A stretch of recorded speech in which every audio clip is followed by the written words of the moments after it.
Okay friends, so for today's lesson, I am so excited to show you how to do this. Before you get started, you're going to need to collect yourself a nice bag of leaves. Now you're probably going to need your parents or whatever adult you are with or an older sibling's help to do this. So make sure you get permission before you collect your leaves. But when you do that and put them in a baggie and bring them inside, then you will be ready to start. So you might need to pause and go do that first and then come back and restart the video so we can continue on. All right, so when you have your leaves, we're gonna take our leaves and do something really creative and fun with it. We were talking about warm and cool colors. You may notice on my leaves, I'm using lots of warm colors for the leaves because this time of the year in nature, most of the leaves are warm colors, oranges and reds and golds, even some browns. You might still see a little bit of green outside, but there's not very much. Most of the leaves are warm colors, even magentas. So we're going to use those warm colors to actually color our leaves and create what's called a print.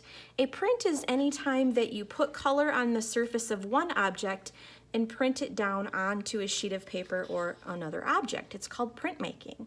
So we're going to be doing prints with our leaves and then coloring around our leaves, doing kind of a tracing, but doing it in a really different, unique, and imaginative way you may have not done before. So all of these wonderful organic shapes that we see out in the fall are going to inspire our artwork today. So I've got ready to use, I've got my warm color markers, so my yellow, my red, my oranges, and even my violet. Violet is a warm color when you use it with red, yellow, and orange. It can sometimes look like a cool color if I use it with blue, green, and purple. So I'm going to push those aside. Grab out the leaves that I really like the best.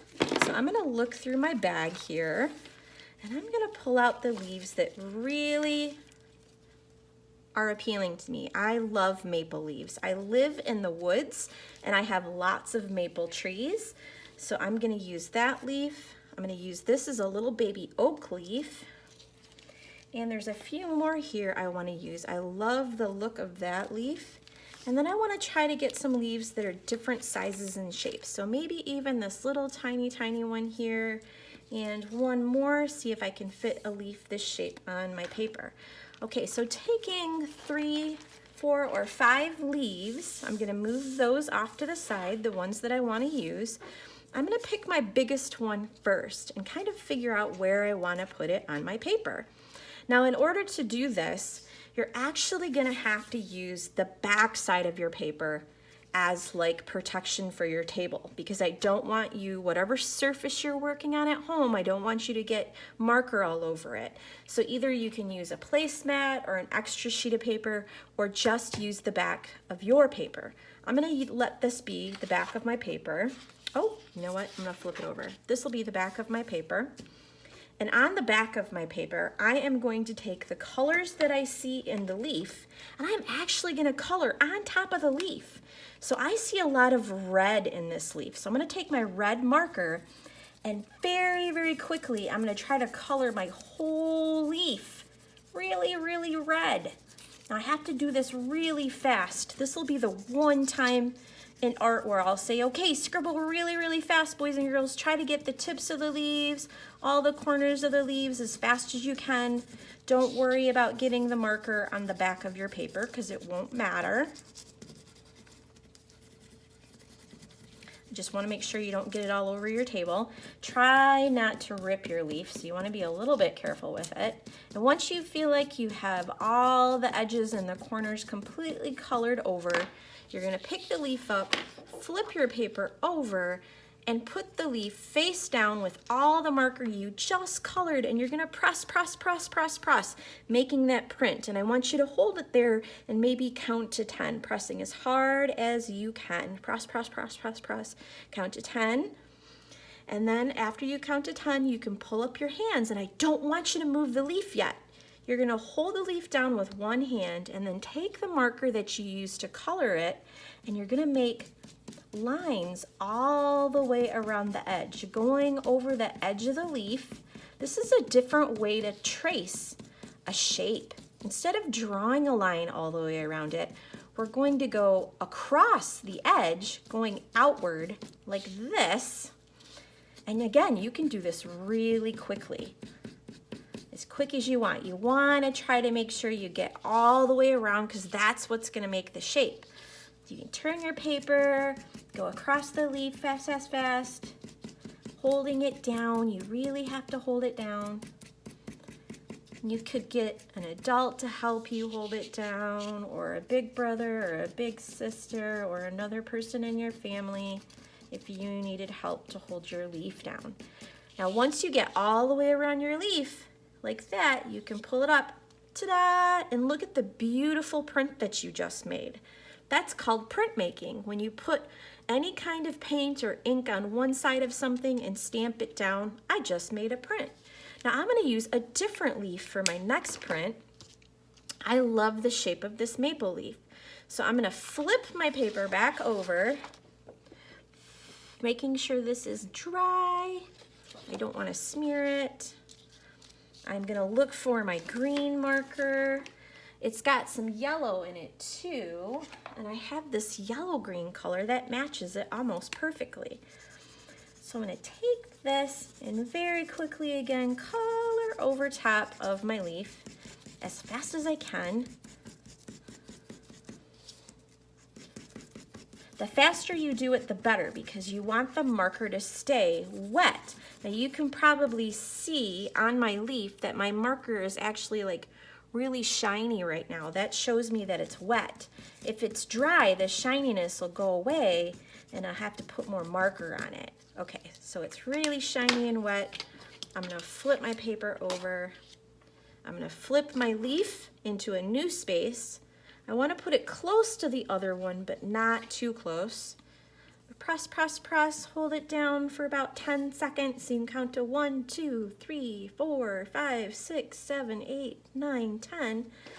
And then take my marker and do the same thing. Go off the edge, all the way around your leaf. Now, boys and girls, I want you to do this for every single one of your leaves that you're gonna fit on your paper. So try to do this at least 3 times.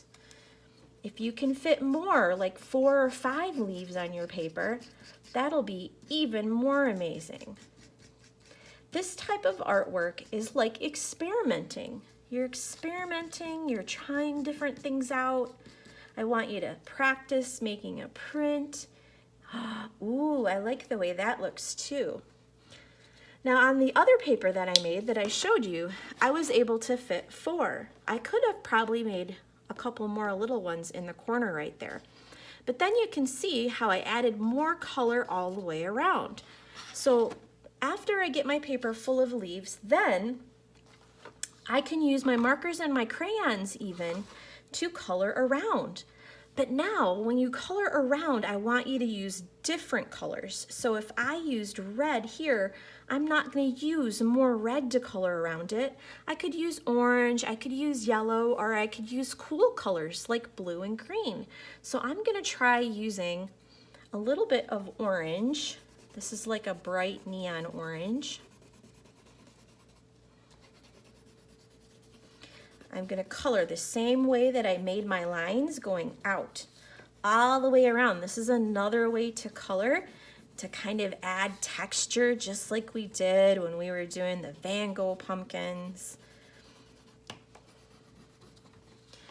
I like the way that looks, but I want some more color. I could use some pink. And then I think I'm going to add some cool color around it.